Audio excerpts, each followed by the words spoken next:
Le Seigneur soit avec vous. Et avec votre esprit. Évangile de Jésus-Christ selon saint Jean. Gloire à toi, Seigneur.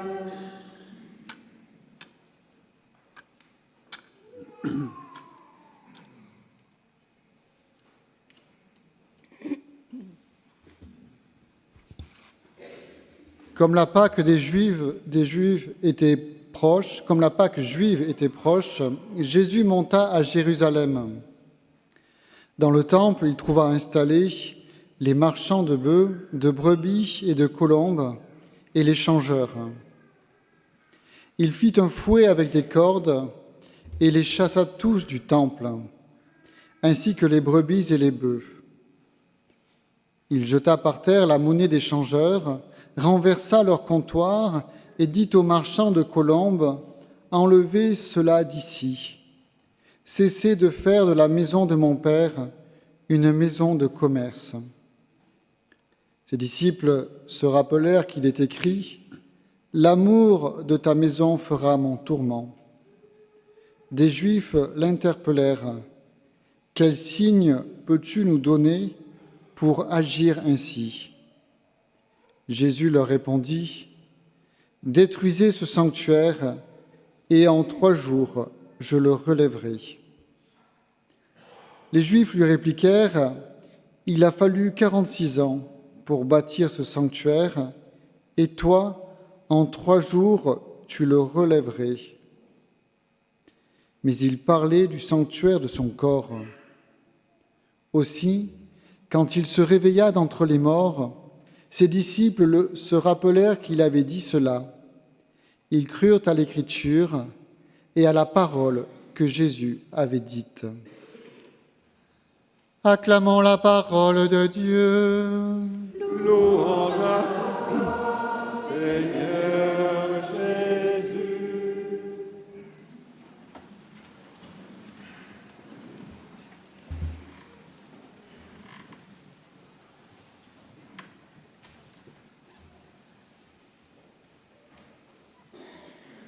Jésus vient de nous parler du sanctuaire de son corps. Saint Paul nous a rappelé que nous sommes une maison que Dieu construit. Le psalmiste chante Dieu qui est refuge et citadelle. Et le prophète Ézéchiel nous conduit à l'entrée de la maison pour y voir l'eau jaillissante. En cette fête de la dédicace de la basilique Saint-Jean de Latran, tout est affaire de construction. Tête et mère de toutes les églises de la ville et du monde. Voilà l'inscription que l'on peut lire gravée sur les murs de la façade de cette basilique, qui est le siège de l'évêque de Rome, qui est principe et fondement visible de l'unité de l'Église.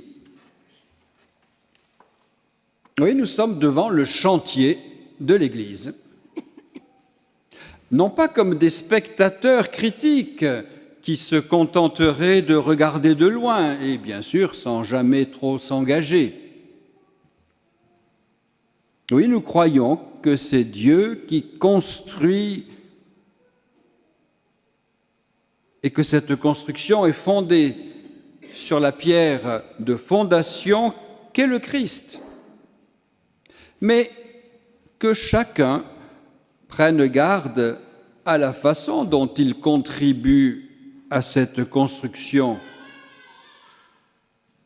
Et l'avertissement nous est adressé à nous ce matin, non pas simplement regarder de loin la construction, mais prenons garde à la façon dont chacune et chacun d'entre nous prend part à cette construction. Pourquoi ? Parce que nous sommes les pierres vivantes et choisies, qui chacune pour leur part ont une responsabilité à l'égard de l'ensemble de la construction. Dieu nous fait confiance pour que nous travaillions avec lui. Et il nous rend capables d'agir pour le bien de tous. Nous ne sommes pas des fossiles, nous sommes des pierres vivantes. L'Esprit de Dieu qui habite en nous est ce souffle de vie nouvelle qui nous libère de nos peurs, de nos tiédeurs. Il nous revêt de sa puissance et ainsi la parole prend chair dans notre humanité pour le monde d'aujourd'hui. C'est ce même esprit qui, avec patience et persévérance, nous fait découvrir notre dignité. Nous sommes un sanctuaire de Dieu. Et quand l'apôtre dit cela, il ne parle pas des constructions faites de main d'homme, il parle de nous. Nous sommes le sanctuaire de Dieu. Nous avons bien entendu, sanctuaire, et non pas maison de commerce. Le sanctuaire est choisi, il est consacré par le Seigneur pour être la demeure de sa présence. Et ce sanctuaire, c'est nous. Dès le jour de notre baptême, nous sommes devenus sanctuaires en accueillant la présence du Père, du Fils et de l'Esprit Saint. Et le sanctuaire, c'est aussi le lieu de rayonnement de la présence qui est désormais accessible à tous, à toutes les nations, à toute la création. Oui, depuis le jour de notre baptême, nous participons à cette mission de rayonnement, tout simplement par notre vie donnée par amour, à la manière, à la suite du Christ. Et pour reprendre l'image du prophète, notre vie est fructueuse parce qu'elle est sans cesse renouvelée, parce qu'elle est sans cesse traversée par l'eau vive qui jaillit du cœur du Christ. Alors nous portons du fruit.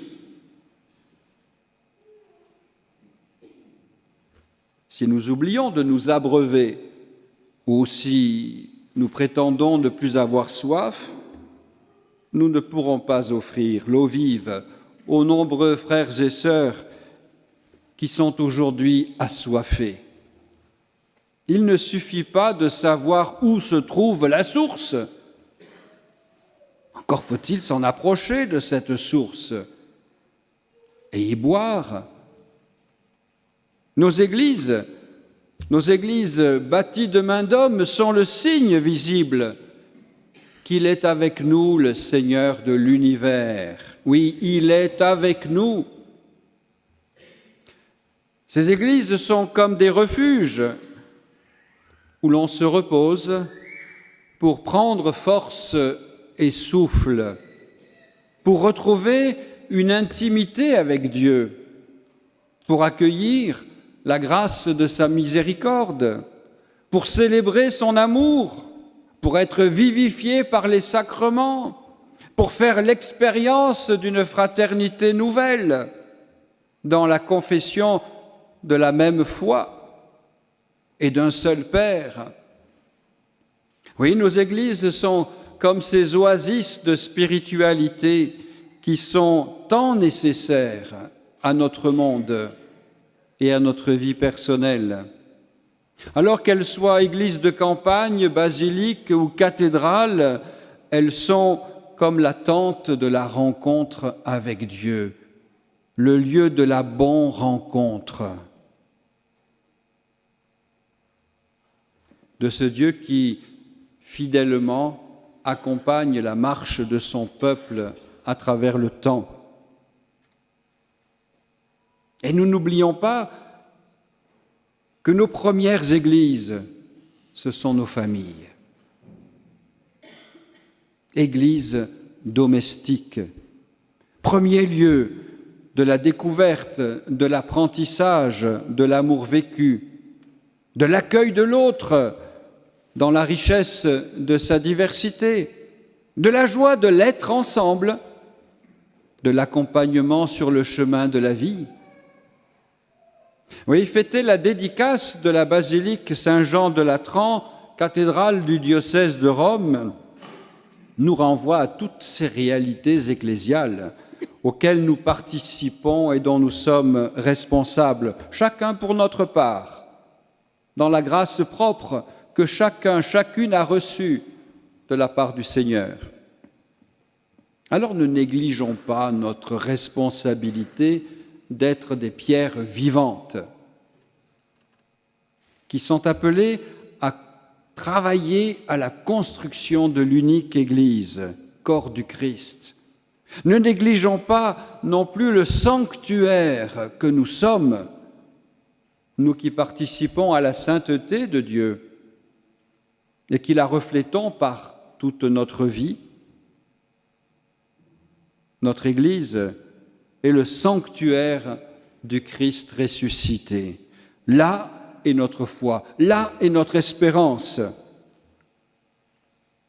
À temps et à contre-temps, c'est la bonne nouvelle qui nous illumine et que nous sommes appelés à transmettre dans nos familles, dans nos relations, dans nos lieux de travail, dans tout ce qui fait notre vie.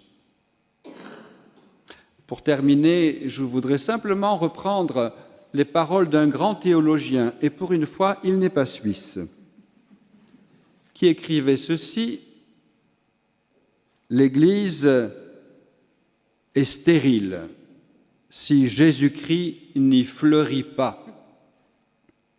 Son édifice est ruineux si Jésus-Christ n'est pas l'architecte. Et si des pierres vivantes dont elle se construit, son esprit n'est pas le ciment. Toute sa gloire est vaine si elle ne la met pas dans l'humilité de Jésus-Christ. Son nom même nous est étranger s'il n'évoque pas aussitôt pour nous le seul nom donné aux hommes pour leur salut. Elle ne nous est rien si elle n'est pas pour nous le sacrement, le signe efficace de Jésus-Christ. Cette Église, ce sanctuaire, c'est nous. Amen.